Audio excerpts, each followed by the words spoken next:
नमस्कार. तर तुम्ही पाहत आहात जनगर जना न्यूज. गेल्या काही दिवसांपासून साखरेच्या दरात मोठी वाढ पाहायला मिळत आहे.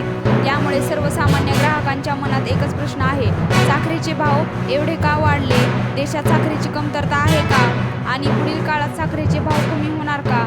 चला तर या सर्व प्रश्नांची माहिती आपण थोडक्यात समजून घेऊया.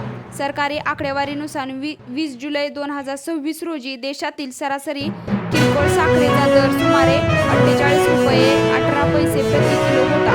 20 ऑगस्टपर्यंत हा दर वाढून सुमारे 55 रुपये 70 पैसे प्रति किलो झाला. म्हणजेच एका महिन्यात लक्षणीय वाढ झाली आहे. आता या दरवाढी मागची कारणे पाहूया. सर्वात महत्त्वाचे कारण म्हणजे साखरेच्या उत्पादनात अपेक्षित घट. सुरुवातीला यंदाचे साखर उत्पादन सुमारे 343 लाख टन राहण्याचा अंदाज होता. मात्र नंतर हा अंदाज कमी करून सुमारे 306 लाख टन करण्यात आला. ऊस पिकावर काही रोगांचा परिणाम झाला आहे. त्यात रेड रॉट आणि टॉप बोरेर यांचा समावेश आहे.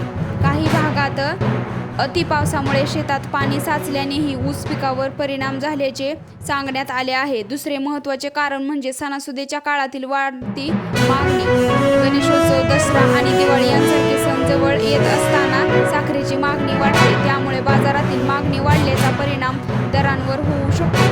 तिसरा मुद्दा म्हणजे साठेबाजी आणि स्पेक्युलेटिव्ह बाईंग. उद्योग क्षेत्रातील संघटनांनी काही ठिकाणी व्यापारी किंवा मोठ्या खरेदीदारांकडून साखरेचा साठा करून ठेवणे आणि भविष्यात दर वाढतील या अपेक्षेने अतिरिक्त खरेदी करणे याचाही दरवाढ परिणाम झाल्याचे म्हटले जात आहे.